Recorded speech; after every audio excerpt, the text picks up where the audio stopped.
అయిపోయింది. ఆంధ్ర రాష్ట్రం ఏంటి, ఈవేళ తెలంగాణ, కర్ణాటక, దక్షిణాది మొత్తం బాగా ఎక్కువ. దక్షిణాది మొత్తం డబ్బు మయం. అక్కడ ₹1 అయితే ఇక్కడ 50 కోట్లు. 50 కోట్లు డబ్బు అవసరం ఎక్కువ ఉంటుందండి. శాసనసభలో పోటీ చేసేటువంటి అభ్యర్థులకు కూడా ఎక్కువ ఉంటుంది. నేను అసలు లేనోడిని కాదు, అలాగని ఇందాక మీరు చెప్పిన ఆయన వాళ్ళంతా ఉన్నతుడిని కాదు. నాది మధ్యలో ఉంటుంది పొజిషన్. ఎందుకు మధ్యలో ఉంటుందంటే, మేము ఏ పార్టీకి వచ్చే మాకు ఎక్కువ ఉంటుంది. ప్రతి సంవత్సరం 50-60 లక్షలు ఖర్చు పెడుతూ ఉంటాం పార్టీ. ఇంకొకసారి ₹1 ఈ సంవత్సరం అయిపోతుంది. దాచుకోవాలనేటువంటి తప్పన ఉండదు. దాచుకుంటే డబ్బు పెరుగుతుంది.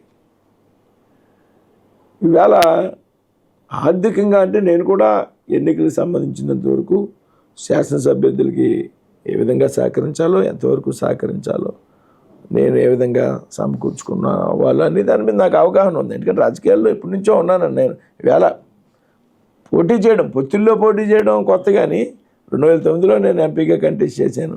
2 ఎలక్షన్లు అన్నీ నేనే నడిపాను. సమన్వయం నేనే. ఎమ్మెల్యే అభ్యర్థులతో వాళ్ళకి ఫైనాన్షియల్గా ఎలా సహకరించాలనేది నేనే. కృష్ణరాజు గారి టైంలో కానీ, గంగరాజు గారి టైంలో కానీ ఇవన్నీ నాకు అవగాహన ఉన్నాయి.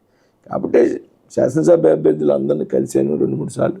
వారితో కలిపి రోజు నేను అసెంబ్లీలో ప్రచారానికి వెళ్తున్నాను. ఒకే వెహికల్ మీద వెళ్తున్నాం ఎమ్మెల్యే అభ్యర్థులతో చక్కగా. అంటే నాకు ఇందులో ముఖ్యమైనటువంటి నా అడ్వాంటేజ్ ఏంటంటే అండి, ఇవాళ నా పార్లమెంట్లో ఉన్నటువంటి 7 అభ్యర్థులు, టీడీపీ 4, జనసేన 3, వీళ్ళు రాజకీయాల్లోకి వచ్చినాటి నుండి కూడా రాకముందు నుంచి నాకు వ్యక్తిగతంగా మిత్రులు.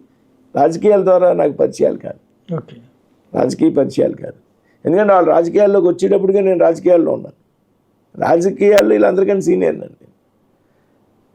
నేను 35 సంవత్సరాల నుంచి పనిచేస్తున్నాను. అంతకుముందు నుంచి కూడా పర్సనల్ రిలేషన్స్ అవి నాకు బాగా కలిసి వచ్చినాయి. అందరూ కూడా చక్కగా కలిసి పని చేసుకున్నావు తమ్ముడు, నీకు మంచి అవకాశం వచ్చింది, నువ్వు